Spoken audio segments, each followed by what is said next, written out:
there can be such a propensity on the spiritual search to keep running after the siddhis, the supernatural powers, psychic phenomenon, clairaudience, clairvoyance, clairsentience, lucid dreams, manifestations of all kinds of unusual mystical things that can make the whole spiritual seeking and journey very exciting, actually. I mean, I'm not, taking that away.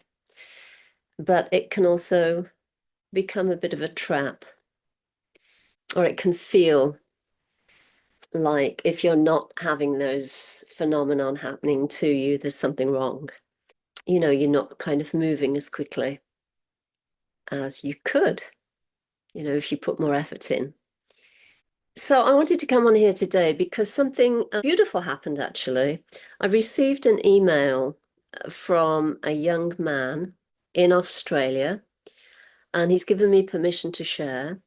In his email, he was really thanking me because he came across a video here on my YouTube channel, Talking True, and he said it just helped. It helped in many ways, but one of the things that it did was that it just helped him see through the obstacles and see through the illusions that he had created for himself. So the reason I wanted to share that, let me also say that he'd felt really stuck and quite depressed for a long time, and all of a sudden just watching this very short video helped just dissolve these inner obstacles, and it helped him to be able to move through and completely change his entire perspective about where he was and what was happening in his life. So I wanted to share all of that with you because the title of the video, and you can find it here on, on my channel, is Seeing Through the Illusion.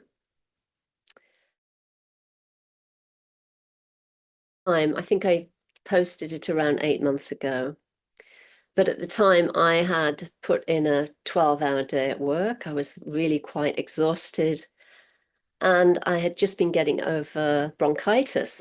And this was when I did the video, it was 2 or 3 days after I started with the antibiotics. So I was starting to feel a bit better, but I absolutely was not 100%. But after doing a full day at work, I got this prompt to create this video and to start speaking about some of the illusions that we hang on to with respect to what an enlightened being is and what that looks like in terms of our own self-recognition. And one of the obstacles I had kind of kept stumbling over is the idea that I wouldn't ever get sick again. And, when you're enlightened or self-realized, life will go easily and smoothly and all of that. And in the video, I was speaking about how I had been admiring one of my teacher's set of teeth and how amazing they looked, and then later discovered that he was wearing false teeth. So these are some of the illusions that we can kind of saddle ourselves with and limit our own clear seeing. So the reason that I'm inspired to share this story today is that obviously 8 months ago, I did not know that, a young man in Australia who's been struggling for many months would, via YouTube's algorithms, come upon this episode, and that episode would help him shift and, move through a lot of the crap he'd been kind of holding on to and was feeling pretty shitty about his life and everything and where he was in terms of his spiritual growth. Now, obviously, the mind could never figure any of that out, but I just trusted what I was being guided to do, and I just got on and did it, despite the fact that I was not feeling 100%. When an intuitive prompt lands in you to do something, whether it's call a friend, send a note to somebody, smile at a clerk in a store, ask how they're doing or something.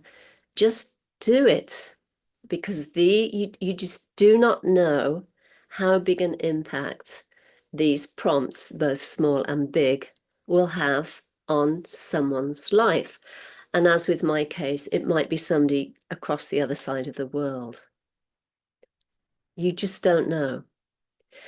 And for me, responding to these very simple nudges and inner prompts are much more profound, much more long-lasting, much more impactful, and much more clarifying and intentional than any kind of form of psychic or spiritual phenomenon that happens. Now, obviously, an inner prompt is an intuitive prompt, so that's kind of part and parcel of it. But these things just land and move and kind of get your attention in their own way without you having to chase after them.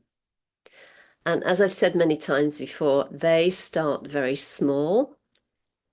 And then obviously the more you respond to those small intuitive prompts, the bigger the call to action becomes in terms of your life and what you're being asked to do. So never discount the small intuitive prompts. Pay attention, do what you feel guided to do, listen inside yourself. And all of that is really simple. It doesn't mean that you have to sit for 3 hours meditating. Just pay attention in your own life and act accordingly. And you just never know what will happen as a consequence. That is worth sharing, I think. It's worth remembering. I hope what I've shared prompts you, supports you, inspires you, motivates you to really listen and pay attention in your own life. And that is more than enough. Now, all of that said, if you need extra help, if you need a bit of support, I have books on Amazon that you can connect in with, you can read, and they will also give you support and help. And I'm available via juliehoyle.org if you want to reach out and have a one-on-one to help with the, shadow dynamic, or looking at your purpose in life, looking at where you're getting stuck and all of those things. So I'm here for you. And in the meantime, take it easy, be well, and bye for now.